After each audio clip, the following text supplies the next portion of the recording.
Hello friends, வணக்கம். இன்னைக்கு நம்ம தட்டைப்பயிறு பூசணிக்காய் குழம்பு எப்படி வைக்கிறதுன்னு பார்க்கலாம்.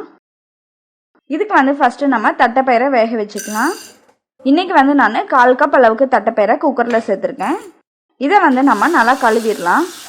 கழுவுறதுக்கு முன்னாடி இதில் ஏதாவது தூசு அப்படி இல்லைன்னா கல் ஏதாவது இருக்கா அப்படின்றத செக் பண்ணிக்கோங்க. இப்போ பாருங்கள், இதை நம்ம கழுவியாச்சு. இதில் நம்ம தண்ணி ஊற்றிடலாம். 1/2 கப் அளவுக்கு தண்ணி சேர்த்துருக்கேன்.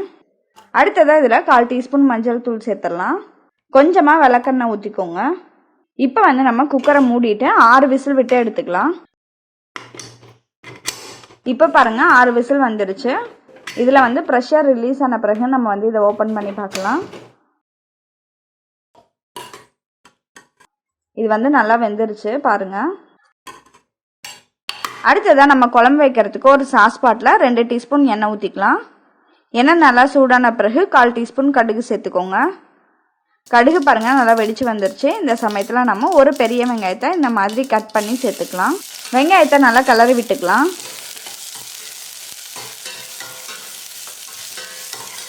இப்போ இதில் ஒரு கொத்து கருவேப்பிலையை சேர்த்துடலாம். கூடவே ஒரு 4 பல் பூண்டை இந்த மாதிரி 2ஆக கட் பண்ணி சேர்த்துக்கோங்க. அப்படி இல்லைன்னா நம்ம தட்டி போட்டு கூட சேர்த்துக்கலாம். இது எல்லாத்தையும் நல்லா கிளறி விட்டுட்டு இதில் ஒரு 1/4 டீஸ்பூன் அளவுக்கு பெருங்காயம் சேர்த்துடலாம். பெருங்காயம் சேர்த்துட்டு நல்லா வதக்குங்க. வெங்காயம் நல்லா டிரான்ஸ்பரண்ட் ஆகிற வரைக்கும் வதக்கிக்கலாம். இப்போ பாருங்கள், வெங்காயம் நல்லா டிரான்ஸ்பரண்ட் ஆயிடுச்சு. இந்த சமயத்தில் நம்ம பூசணிக்காயை சேர்த்துடலாம். பூசணிக்காய் ஒரு 150 கிராம்லேருந்து 200 கிராம் அளவுக்கு சேர்த்துக்கோங்க. பூசணிக்காயை ஒரு 2 நிமிஷம் நல்லா வதக்கின பிறகு நம்ம இதில் தக்காளி சேர்த்துடலாம். 2 தக்காளி சேர்த்துருக்கேன்.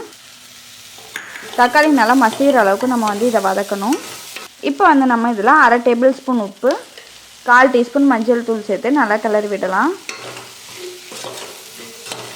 இப்போ பாருங்கள், தக்காளி நல்லா வதங்கிடுச்சு. இந்த சமயத்தில் நம்ம இதில் 1 டேபிள் ஸ்பூன் கொத்தமல்லி தூள், 1 டீஸ்பூன் மிளகாய் தூள் சேர்த்து நல்லா கலந்து விட்டுடலாம். இந்த மசாலாவோட பச்சை வாசனை போகிற வரைக்கும் நல்லா வதக்குங்க. ஒரு 3 நிமிஷம் நல்லா வதக்கின பிறகு நம்ம இதில் புளிக்கரைசல் சேர்த்துடலாம்.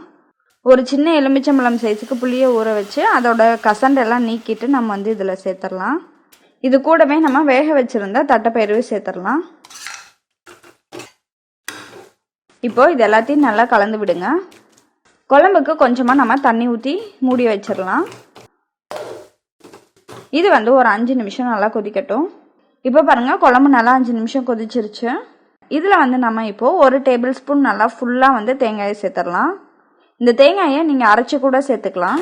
நான் இன்றைக்கி நல்லா துருவி அப்படியே சேர்த்துருக்கேன். தேங்காயை சேர்த்துட்டு ஒரு 2 நிமிஷம் நல்லா கொதிக்க வச்சுக்கோங்க.